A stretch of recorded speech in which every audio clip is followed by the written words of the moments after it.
sound made it obvious something, or someone, had fallen outside my door. I activate flashlight mode on my phone, but my door is closed, so the demon has no way of getting in regardless. My light shines on the door, and I see that a silhouette under it disappears. Same old spiel, I suppose. After the initial shock, I regain composure and think things through. Could this be ongoing? How long will it go on? Will I gain control of something each night? Will it gain control of something each night? Why is it staying outside my room? Is it changing its strategy? Why would being further away from me be more effective? Will it still find me? Will it kill me fast or slow? Silent or painful? Will I be stuck here forever? Another sound snaps me out of my trance. It came from outside my door again. But how? It already left, and it doesn't tend to repeat itself. Then I hear a sound from outside. I hear branches. Is it on a tree? I shine my light, and it fades, but flashes me a toothy grin with open yellow eyes this time while doing so. I go over the places outside my room with an entrance to it. There's a door and window, of course, as well as the vents, but unless it has the ability to shrink, it's not going through there. Lo and behold, though, I hear a clunking of my vent, and shine my light upon it. Nothing's there, however, besides the breezy air flowing out. Is it trying to trick me? It could have simply just tapped inside the vent to rattle me. Unless it managed to climb through, taking itself apart to squeeze through the gap, only to reassemble itself inside my room to end my life. I shake off the train of thought and continue through the night. It does the usual, and appears outside my door and atop the tree, and attempts to confuse me with the vent a few more times. It may be smart, but hey, at least I've got the home advantage. I realize I've made it through when my vision starts to blur, and I can hear the same, deep, beast-like voice from the last 2 nights. Your will be downfall. I free of curse. I will murder just me.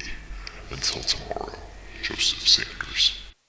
8 a.m. on the clock is the first thing I see when I wake up. Well, at least it'll let me get 1 more hour of sleep. Although, it didn't help much. I suppose my brain wasn't getting much sleep, since I kept hallucinating, seeing the demon everywhere, hiding in a corner, outside my window, and even in the mirror. The worst part was, it didn't flash once and be done. It stayed and waited once it noticed that I saw it. That is, until I closed my eyes. Then I was safe once more. Until night fell, of course. In preparation, I tried deciphering the events that happened in my dream, and the words the demon spoke to me. But they were too abstract, like a quote taken out of context, or a puzzle piece missing from a jigsaw puzzle.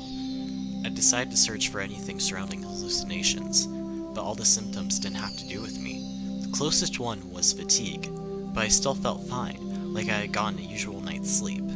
Still, I wanted to find something. Anything. I tried to Google the yellow-eyed demon, and articles about Unnatural immediately popped up. Being a fan of the show myself, some things kinda made sense. For one, in the show, it would prey on children, newborns to be exact, and although I'm not exactly a newborn, I'm still a child.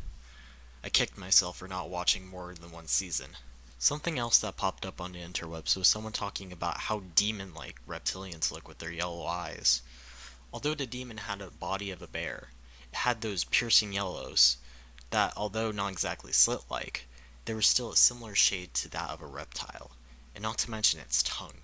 Although I never got a thorough glance at its tongue, and I'm glad I didn't that first night, it was kind of long, and I'll bet my bottom dollar that it was forked. Getting into bed, while not empty-handed, but rather near empty-handed, I was kind of hesitant to fall asleep.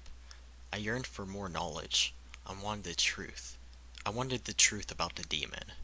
I wanted the truth about myself. Thank you so much for listening. If you're listening to this on YouTube, then feel free to subscribe and hit the bell so you're notified when I release content like this. If you're listening to this on another platform, then do whatever it is you do on Spotify, iTunes, SoundCloud, or whatever. You know the platform better than me. Credits to all the sound effects I didn't create will be listed and linked in the description. Huge thanks to my backpacker for making the art for this series.